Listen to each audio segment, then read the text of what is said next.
Boxing's not a game. You're not playing around. So boxing and life for me has always been connected. Connected in a way where I've used it to motivate others, to motivate myself through boxing and through my life.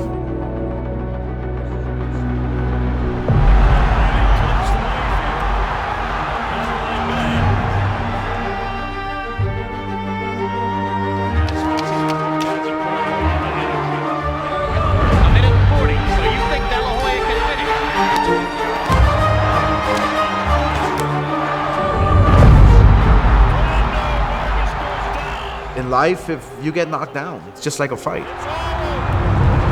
No, you have to get right back up and raise your hand in victory. By knockout victory, and now the unified champion from East LA, the Golden Boy, Oscar De La Hoya.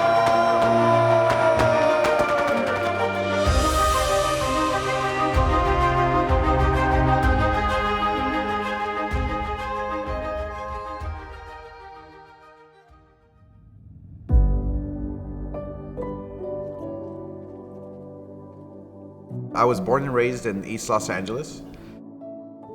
East LA it's very gang infested, to say the least. When I was growing up as a young kid, it was a little rough at times, meaning we were just less fortunate, let's put it that way.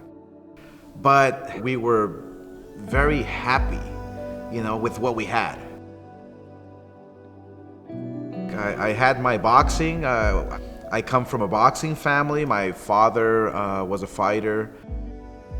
And my official first fight was 6 years old. I think it was a bull ring. And my father till this day tells me, your eyes turned red and you just wanted to knock the kid out. And so I won my fight, first round knockout. And the dream started.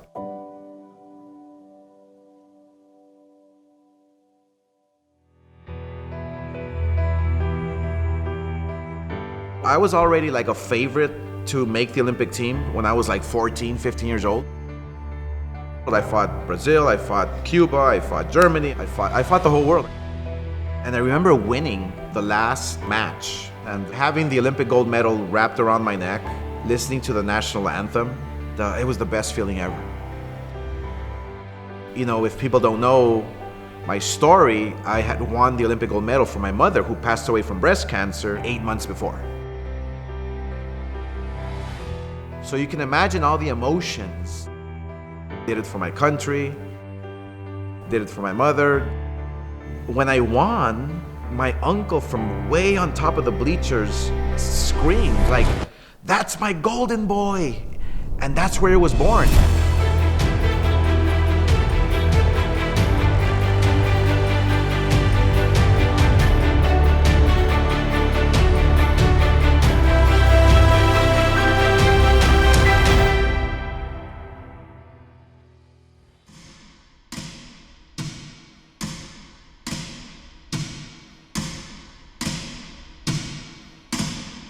Hoya and Chavez. Can't you imagine De La Hoya growing up as a Mexican-American boxer, wondering if one day he'd be in the ring with the great Julio Cesar Chavez was the Mexican icon.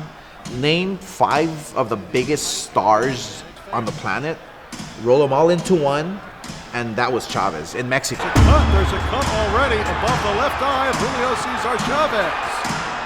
Just that quick. That fight there, it kind of divided cultures for us, I remember some of my family were against me in that fight.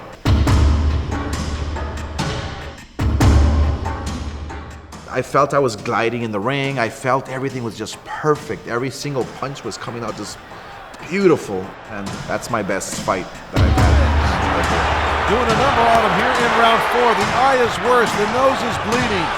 Chavez in trouble here.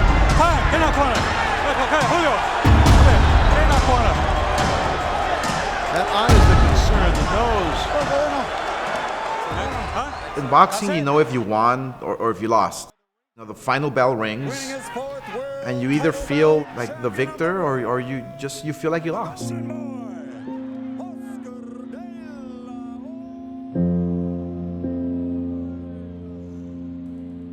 So Felix Trinidad was being built as the biggest fight in recent years.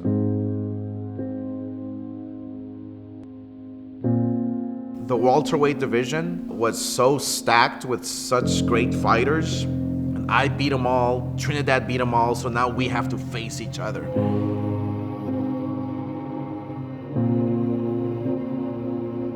I remember going out there and moving and hitting. I was like, wow, this is kind of easy.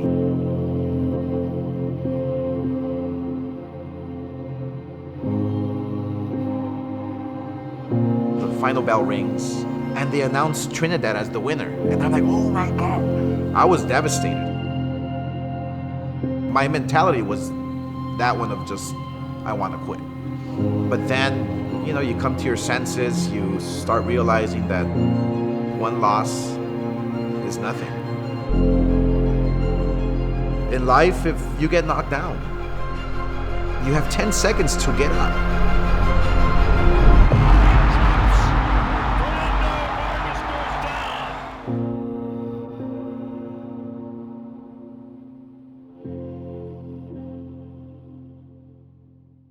A lot of anticipation for this fight, fans. He was like the bad boy of boxing, undefeated again, way younger than me.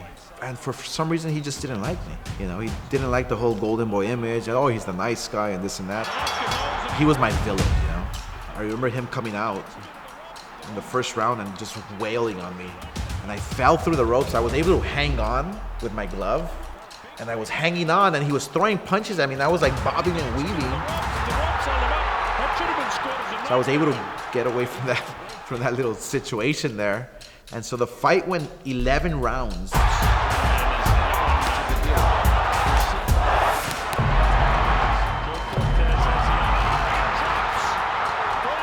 It was so just, intense.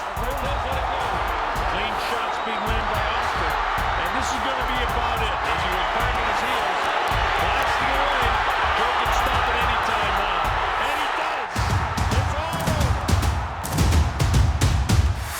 After that fight, I remember going to my locker room, and I said to myself, you know what? God damn it. I can't keep doing this. That fight was probably one of the most grueling fights I've ever been in. It's a tail end of my career, the age, the wear and tear on your body. And I kind of had enough. At this point now, I'm thinking to myself, okay, what am I going to do after boxing? Like, what's life after boxing?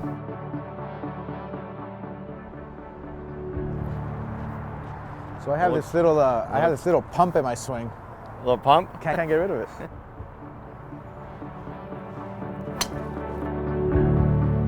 Yeah, right? Dude, that was pure. Exactly. He's not gonna punch me, make him putt it. All my life I've been fighting for my family, fighting for what I believe in.